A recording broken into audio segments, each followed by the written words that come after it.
Stress and anxiety have become prominent global issues, transcending borders and affecting people across different cultures and societies. The modern world's rapid changes, technological advancements, and evolving lifestyles have contributed to rising levels of stress and anxiety. How can we work towards promoting a better mental well being on a global scale? Very warm welcome to the Season 9 EI Cafe with Azim. I'm your host, Azim Sahira, human capital specialist, a Lego series play facilitator, ICF certified coach, an emotional intelligence and emotional culture practitioner. I'm one of the lead facilitator at Lumini Learning Solutions. I'm thrilled to be back for another exciting episode filled with valuable learning in the next 30 minutes. So we're going to embark on an exciting journey exploring insightful area in terms of stress and anxiety. You heard the topic, the introduction, and we are going to talk about global trends in stress and anxiety. What is happening in the world in these two contexts? So let me introduce my guest today. Dr. Suzanne Henwod is a neuroscience-based coach and a counselor working in the field of stress and anxiety. She's also a trainer globally for coaches looking to work somatically and holistically in a therapeutic coaching space. She's an author of a number of books, including most recently the Ultimate Gratitude Journal. She's a speaker on global conferences and summits. And she's the developer of My Braining 2.0. We're going to have a chat on that as well. The next generation of My Braining and so much more. With a background in academia, she loves keeping up to date with the latest research and ensuring her practice and what she teaches is evidence-based. She's married with 2 grown-up children and 2 cats, and she lives in Auckland, New Zealand. Ladies and gentlemen, please welcome Dr. Suzanne Henwod, Director Braining for Success.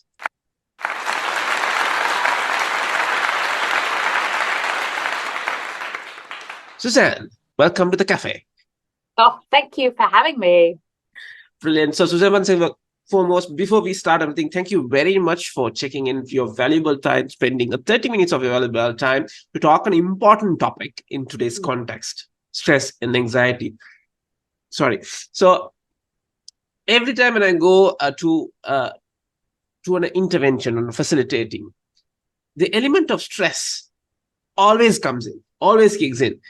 Except one organization when I went through, they're into nature, they're into wildlife, that's their profession. And that's the only session I haven't heard about stress. So interestingly, I think we can connect that. On that note, Suzanne, I'm very curious. Let's start off this way. Are stress and anxiety level actually rising in our globe? Or are we just speaking about, as is a trending topic these days? What is your thought? My thought is one thing, but the research, because I love being evidence-based, is absolutely conclusive on this.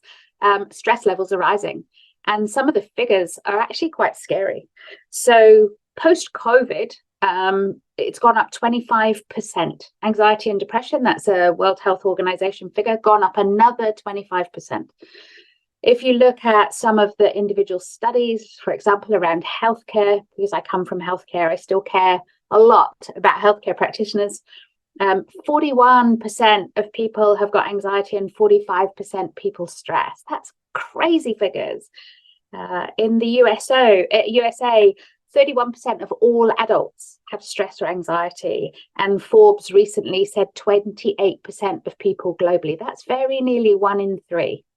So we're all going to know somebody who has got stress and or anxiety bad enough that it shows up in the research figures. So it's a quite scary stats. And that's just on one industry, if I'm not mistaken, Suzanne, right? No, the Forbes study was globally and it was across multiple industries. The 45%, that was just healthcare professionals. I think the numbers are huge, as you mentioned. So it's quite daunting as well and scary, right? Where are we heading, Suzanne, on this particular context? But the question I want to ask, but why do you think people are struggling so much what's going on with us? Yeah, I mean, I think it's one of those complex systemic issues. There's not one reason, but some of the reasons that I'm seeing and hearing from my clients is the change that we're experiencing is more extensive and faster than ever before. We're going up an exponential curve. And the closer we get to that asymptote, that point at which it goes vertical, we're in a world where nobody ahead of us can advise us because we're the leading edge of change. So people are feeling uncertainty, chaos, lack of control, lack of knowing where they're going. And I think that's a large part of what we're seeing. On top of that, there's an epidemic of isolation and exclusion, and that's impacting people's nervous systems. So people aren't as able to cope with the change that they would have been because they've got no good, solid social support around them. We know diet, obesity is a major problem, and all of those health impacts are creating stress on the inside. So I think there's these multiple issues that we're trying our best to handle, juggle, carry on working, carry on running a family. And yeah, we're not quite getting there at the moment. That's interesting. But I don't know whether I can add on this now. Global recession, knowingly or unknowingly, we are in a recession because you're saying people are struggling, juggling with a couple of things at the same time. I think some of them are like having a couple of jobs on the same day because the cost of living is huge. The inflation is high. Can that be an impact as well? Absolutely. And climate change and worldwide economics and worldwide wars and aggression. It's almost the norm to be dysregulated now. To find somewhere where you can be regulated and stable, that takes conscious effort, and not everybody is doing it. So before I move on, I'm curious to ask, like you said, changing, right? Keep changing. People are working hard. So the technology advancements also a factor to the changes rapidly, very volatile as well. I'm really curious to know, Suzanne, like, is people working harder or are we working smarter? I think a lot of people are working harder, longer, not as smart. And I do a lot of work within polyvagal theory and regulated nervous systems. And we will do anything for survival, and we'll do anything to try to get regulation back. And I think for some people, saying they're busy, like constantly having to do something, stops them having to feel. And so we'll be busy, even if it's not an effective busy, because at least that way I don't have to go internally and feel what I'm really feeling, which is scary and fearful and unsettled. Thank you very much for sharing that thought. Let me ask you this from you. Like, what is your thought? Have you experienced stress yourself in any particular time of your life? And what did you do to find a way to recalm yourself? I guess for me, I have, I'm skilled in managing stress. And so it takes a fairly hefty stress to get me unsettled momentarily. And I've had two things really that went on, one of which I don't know that everyone will be able to relate to on a personal experience, but I'm sure you'll relate to it and go, oh, I don't know how I'd manage if that was me. I was flying back from the capital of New Zealand from a conference and got a phone call from a neighbor as I was driving home from the airport to say, I don't know where you are. I don't know where your family is, but you have flames coming out of your house. And we lost everything. Like the whole house went, all of our belongings went. Everybody was safe in terms of the four of us and even the two cats, although we didn't find them for a couple of days. And you could imagine that that might be a cause for stress. Like, I don't think anyone would think I was crazy feeling stress. I can genuinely say as a family, we did the whole thing without stress, using the tools that I teach other people to use. So I knew they worked. Then I had that experience. Now I absolutely know they work, and I wouldn't have believed they work as well had I not had to use them. Having said that, I have also the other event, if you like, was like this perfect storm of a grief of a mentor and friend of mine that went alongside some absolutely my mind take but unethical business practice that pretty much pulled the plug on my business overnight because somebody else wanted what they perceived I had. So a form of bullying, a form of manipulation, a form of, all sorts.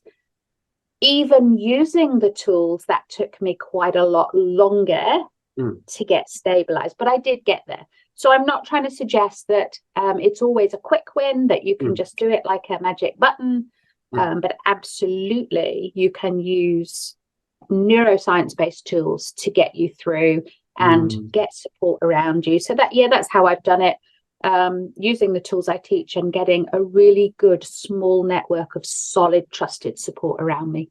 Now you're making me curious to get to know what are those tools you're going to, been sharing. So and the house getting burnt out, run down. It's not an easy way to get out of it. It's huge, right? Now I felt it when you're saying it, because a couple of months back we had a huge wind coming across. I had a huge tree in my front yard, and it's collapsed on my garage roof, and the whole thing's damaged. I know that's a small event, might be, but I can imagine. Now, my next question for you, I'd love to pick those tools from you. What are the top tools you teach in this sort of stress element with your clients, and helping them to regulate their state? Yeah, do you know, I think you're going to be surprised at how profoundly simple they are. You mentioned one earlier in terms of the only company you work with where there's no stress is in nature. Literally getting out in nature and connecting. So slowing down, being mindfully aware of the beautiful colors, the feel, the textures, that can be an awesome way to just put a pause in the day. So I've got to add that one in because you'd already put it there, right? So it's an obvious one to put in. My number one for myself is always breathing. Now, I am a little bit of a geek about breathing, and I get a little bit concerned when people say, oh, I've got the ideal breathing technique. It's this, you do this for everything. No, it's a bit like saying you've got a hammer and a nail, so that works. But if it's not a nail, you don't need a hammer, you need a screwdriver. So I teach people how to understand their breathing, what different techniques work for different forms of stress, what outcome you want. So I'll give you an example. If you've got a body-based stress, you're feeling nauseous or your heart is racing, then the research says the physiological sigh is the quickest way to reset the nervous system. So it's a double inhale, a big inhale first, and then a second sucking in of air through the nose, and then a long outward sigh through the mouth. 2 of those, that's all it takes. So it's 20, 40 seconds. It's nothing. Suzanne, I'm sorry for interrupting. You said about long, putting it out. Any particular reason why you need to have that long exhale? Yeah, great question. So every time you breathe in, it stimulates your sympathetic or stress system. And every time you breathe out, it stimulates your parasympathetic or rest and digest system. Now, if we were living on a tropical island with no stress, our body would beautifully regulate that. In stress, out rest, in stress, out rest. But we're not, right? We're in this difficult, complex world. And so what's happening is we're doing more of the in-breath, the holding the tension, even some people will sit and hold their breath unconsciously, stimulating stress. So a really simple, if you're not sure what the heck else to do, counting your in and out breath and making your out breath longer will have a good impact for you. Brilliant. Thank you very much. That's the physiology behind that. Yeah. So anything else you want to add in terms of a practice? Yeah, like breathe, like so many people have anxiety, not stress. So it's a mental anxiety, that voice that just will not stop, incessant, catastrophizing, predicting what's going to go wrong.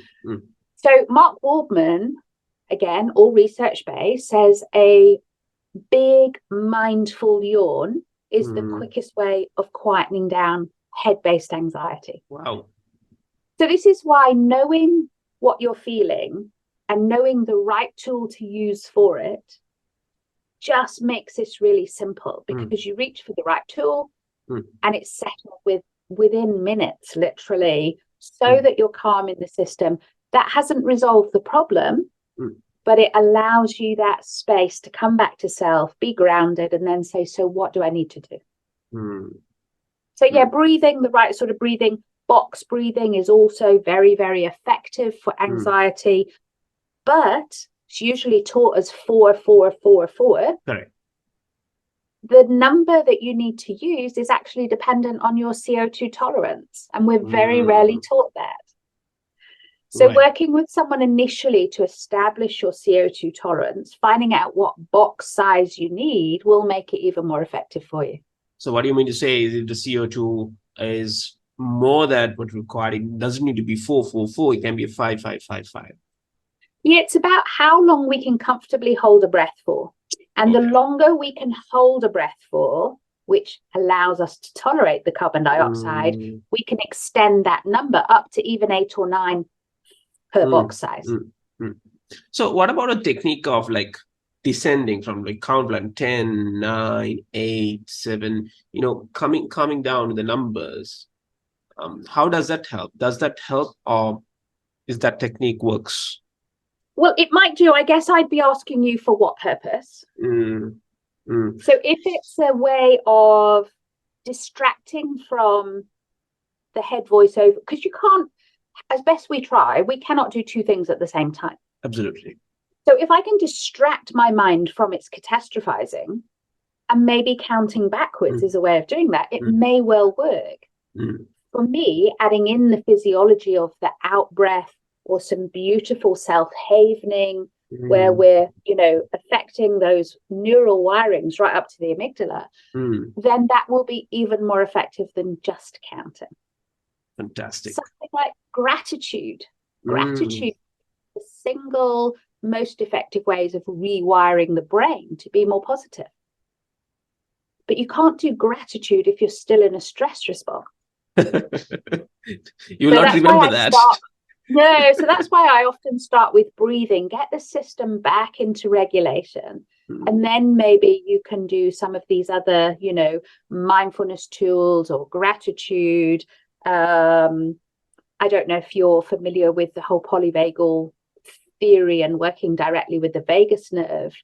No, you can quickly catch it up a little. Simple, rocking. Rocking will just stimulate that calm me down signal, or humming. Now, obviously, you can't do humming in a shared office. You can do rocking, having a cold shower in the morning. So there's like 101 ways of stimulating the vagus nerve somatically. No drugs involved, no electrical stimulation, just somatically, which will over time give you that increased resilience, so that when something happens, you're more able to cope with it. Brilliant. As you mentioned, these are simple things that me and you can easily do it without downloading anything on our mobile phone, right? Absolutely. The difference is whether or not you do it. Yeah. So knowing how to do it is one thing, but unless you repeat it, my word for this year is relentless. Okay, that's interesting. You've got to do it over and over and over. Right. And then it can't fail but work. Suzanne, I'm curious, like, if you can just benefit our listeners and viewers, right? Stress and anxiety, how different is this? So some people use the terms interchangeably, and I'm not going to argue with them whether they're right or wrong. But in my practice, I use stress as a body reaction to something. Okay. I use anxiety as a mental future focused concern about something that's not happened yet. Now you can have both. One can stimulate the other. Yeah. But I think they're two quite different things, and I use different interventions depending where the client is at. If they're doing anxiety, I use something completely different than if they're doing that real abdominal based discomfort, which a lot of kids are doing at the moment. They can't explain it, so they pitch up saying they've got tummy ache. They haven't got tummy ache, they've got anxiety. Right. Now, you led me to another area after talking about kids, right? I think this is really important, Suzanne, right? I don't know how New Zealand or Australia handle it. I don't know whether they have the same situation. Now we see an energy crisis in terms of children as well as parents. How do you think we can really give this message out for how do you recognize stress or anxiety or even excitement can have the similar effect in a child, and how parents can really navigate this particular situation when these children have different showcase of behaviors? How do you recognize a parent and how can we navigate? I don't know, I'm asking the wrong question. Oh no, but you said kids. I just thought I should ask this. I would love this to be standard taught in all schools. Set them up for life. It's not generally. The best we seem to have is mindfulness, but mindfulness, if all you're doing is making yourself aware of the feel, can actually be detrimental, because if I'm aware I'm anxious, I can become more anxious. So mindfulness is great if you then have the ability to regulate the state. So mindfulness in schools, great, it's a first step, but I'd love them to be using these more somatic, physiological tools, neuroscience-based tools. In the light of that not happening at the moment, what's happening for me is kids are coming to me because they're having big problems. Either they don't want to go to school, or they're going to school and then claiming sick and having to be picked up. And I'm working with parents and their children to help them both learn how to regulate their state. Unfortunately, that's the kids that have fallen off the cliff already. I'd love to get to the point where we're stopping people falling off the cliff. Let's build in those skills and help them to stay regulated and stable. So yeah, I open to ideas. I'm doing my best I can locally. I do little events locally people can come to learn these sorts of skills, but it's not standard practice by any stretch yet, and it needs to be. Because what I've seen is that, as you say, the rapid change of the world, things are pretty fast. It has been very competitive in schools also. And I think parents also getting into, adapting to that competition and start pushing much more harder than what we think. But as you said, there's a danger involved, right, Suzanne? Because for that particular age, the brain development and how can they cope up is such a thing I think I'm really afraid of, because I have a 10-year-old and a 5-year-old too. I'm pretty careful dealing with them in that particular context. I'm not pushing harder. Let them explore. What do you think about that? Yeah, safety first, right? If they don't feel safe, they are not going to be able to learn. Absolutely. And so regulating the system to get them safe, and then learning, and then feel free to challenge them a bit, because we learn best, at the edge of our familiar zone. I use familiar zone, not comfort zone, because the comfort zone is often not comfortable. It's just familiar. So what we do want to do is challenge them and push them a bit, not make it too easy, but not make it too hard, not make them feel they can't. But, you can get as demotivated by boredom by not pushing them hard enough. But all of that needs to be underpinned by them feeling safe in their bodies and feeling safe in their identity, who they are. Brilliant. Thank you very much for adding that particular part. It was never planned on our podcast, right? So it suddenly came in. Right. So as we are coming to the end of our conversation, I'm curious, just want to ask you, what would your advice to the people who are supporting someone who is struggling with stress and anxiety? Because you mentioned about your story, you had that support system. I'm just curious to know, what would you like to share to those people who like to support? I think the strongest thing you can do is to be with someone, like really, truly be with someone, not on your phone, not distracted watching TV, but literally be with them, breathe with them, and just ask them how they're doing so they know you're genuinely interested in the answer. Too often someone says, "How are you?" You go, "Oh, I'm fine." And it's not true at all. It's a mask. So I think being seen and heard is one of the most powerful gifts you can give to someone else who's struggling. Fantastic. Brilliant. Right. So, ladies and gentlemen, that's the time what we have for today. I know it's a very long, big topic, but then again, it's an important area which we want to just take a piece of it. Of course, we can talk about more in the coming months. Suzanne, I'm really love to get on that particular kids and parenting part. For sure, I'm going to catch hold of you for another episode on that. Any last thought you want to share, Suzanne, on this particular area? I think be aware and be honest with yourself. Don't try and pretend everything's okay. Be honest and be okay saying, "Do you know what? This is a hard day and I need some space or I need a hug." Brilliant. That's so simple. So, ladies and gentlemen, that's the time that we have for today. I have two key takeaways today. One is the element of the exhale part. Go deep. I think something I learned that today, because we have been always talking about 4x4x4, but something like talk about CO2, it might differ from the person. The more you hold it at the exhale a lot, the more better going to be. So that's my key takeaway. I hope our listeners and viewers got plenty of key takeaways. Of course, you can get connected to Dr. Suzanne Henwod through her LinkedIn and social media platforms. She always sharing some fantastic content, and she have written some fantastic articles on her profile as well. So it's freely available. Of course, you can log on to www.embrainingforsuccess.com to explore some of her great work she does. Of course, these links will be available in the podcast note as well. With that, Dr. Suzanne Henwod, thank you very much for your valuable 30 minutes of your time spent in the cafe to inspire people. My pleasure. Thank you.